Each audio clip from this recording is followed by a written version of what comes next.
विश्व बाल श्रम निषेध दिवस पर शनिवार को मुख्यमंत्री अशोक गहलोत की ओर से कोरोना काल में अनाथ हुए बालकों और विधवा महिलाओं को आर्थिक सहायता उपलब्ध कराने के लिए जिला प्रशासन ने श्रम और नियोजन मंत्री टीकाराम जूली के निर्देशन में सर्वे कार्य शुरू कर दिया गया है।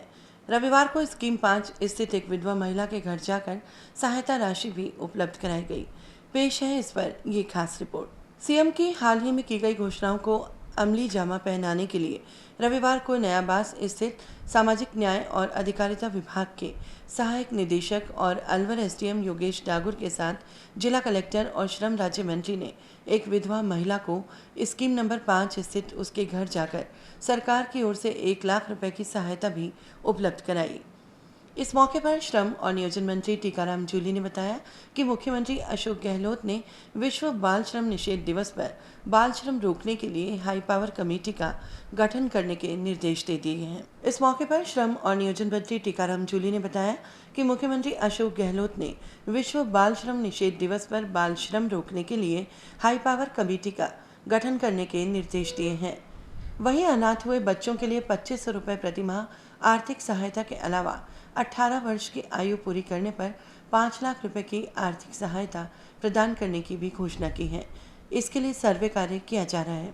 चिन्हित महिलाओं और बच्चों के लिए पालनहार योजना में आर्थिक सहायता प्रदान करना भी शुरू कर दिया है। मौके पे आए हैं। यहाँ जो व्यक्ति हैं वो उनकी 55 साल की उम्र थी। उनकी कोविड के कारण डेथ हुई।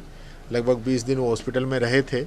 आज हम यहाँ स्वयं उन्हीं के घर आके माताजी का अभी पेंशन का फॉर्म भी भरवाया है। बच्ची जो हमारी बहन है उसका भी हमने पालनहार के अंदर फार्म भरवाया है और उसकी जो राशि है वो भी खाते के अंदर तुरंत डलेगी। और हमने घर पहुंच के ही सारा काम किया है। पूरा प्रशासन मौजूद है। ई-मित्र के जो हमारे कर्मचारी हैं वो भी यहीं पे मौजूद है और यहीं पे रजिस्ट्रेशन करके यहीं पे हमने उनका आज सर्टिफिकेट जारी कर दिया। इस मौके पर जिला कलेक्टर नन्नूमल पहाड़िया ने बताया कि विश्व बाल श्रम निषेध दिवस पर सीएम ने जो घोषणाएं की हैं उनके अनुरूप सभी पीड़ितों को इसका लाभ मिले, ऐसे प्रयास जिला प्रशासन की ओर से किए जा रहे हैं। अनाथ बच्चों और विधवा महिलाओं को सरकार की ओर से देय सहायता राशि स्वीकृत होने के तत्काल बाद मुहैया करवा दी जाएगी। ने कल अंतर्राष्ट्रीय बाल श्रम निषेध दिवस के उपलक्ष्य में एक बीसी के माध्यम से मीटिंग आयोजित की थी। उसमें बाल श्रम को रोकने के लिए एक हाई पावर कमेटी बनाने के निर्देश दिए हैं और नीचे उसको एग्जीक्यूट करने के लिए निर्देशित किया है। कल ही हमने एक ईंट भट्टे को देखा। वहाँ कुछ बाल श्रम हमने श्रमिक चिन्हित किए हैं। उनकी आज एग्जामिन हो रहा है और बाकी डिटेल आज करेंगे। माननीय मंत्री महोदय ने कल ही कहा था कि भाई मुख्यमंत्री महोदय ने हमको निर्देश दे दिए हैं तो उनकी पालना में हमको जो भी बच्चे कोविड के कारण से अनाथ हुए हैं या कुछ माता और बहनें जो विधवा हो गई हैं उनको मौके पर ही सहायता हमको देनी चाहिए। माननीय मंत्री महोदय के निर्देशों के अनुरूप आज मैं एसडीएम और हमारे सारे एक्चुअली सामाजिक न्याय अधिकारिता और दूसरे विभागों के अधिकारी सब साथ हैं। आज आप देख रहे हैं माननीय मंत्री महोदय के निर्देशों के अनुरूप आज मौके पर ही पालनहार योजना की फॉर्मेलिटीज़ कर ली गई हैं। इसी के साथ साथ जो विडो पेंशन की भी एक्चुअली हमने फॉर्म कंप्लीट कर लिया है। जैसा माननीय मंत्री महोदय ने बताया 1 लाख रुपए देने का है, वो तत्काल दिए जाएंगे।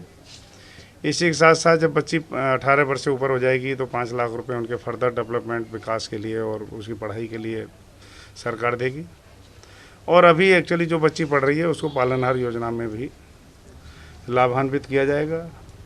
माननीय मंत्री महोदय ने 7 दिन में सारी फॉर्मेलिटीज कंप्लीट कर पेंशन और पालनहार योजना और बाकी जो देय सहायता राशि है उसके निर्देश दिए हैं। हम लोग इसमें जुट गए हैं और हमने पूरा कंप्लीट सर्वे करा लिया है। अभियान चला करके हम इनके फॉर्म भरवा के सभी को लाभान्वित करें। वहीं स्कीम नंबर 5 निवासी पीड़ित महिला का कहना था कि उसके पति की मौत के बाद वो पूरी तरह असहाय हो गई थी। अब सरकार ने उनके परिवार को सहायता राशि भेंट की है। इसके लिए जिला कलेक्टर और श्रम राज्य मंत्री का वो आभार व्यक्त करती हैं। सहायता दी है जो उसके हम बहुत बहुत आभारी हैं, क्योंकि मेरे पास अब इनकम का कोई सारे साधन ख़त्म हो चुके हैं, कोई भी रास्ता नहीं है। क्योंकि ऐसे में एक औरत के लिए उसके पति के जाने के बाद सारे सील जो अकाउंट है वो सील हो चुके हैं, सब चीज़ सील हो चुकी है और कहीं से भी कोई मदद नहीं थी। लेकिन ऐसे में एकदम घर आकर सारी सरकार की तरफ से मदद जो है वो हमारे को सहायता प्रदान करेगी। और उन्होंने खुद बात की है कि अगर कोई भी परेशानी हो तो मुझे इस नंबर से कॉल करें। मैं उनकी बहुत बहुत आभारी हूँ।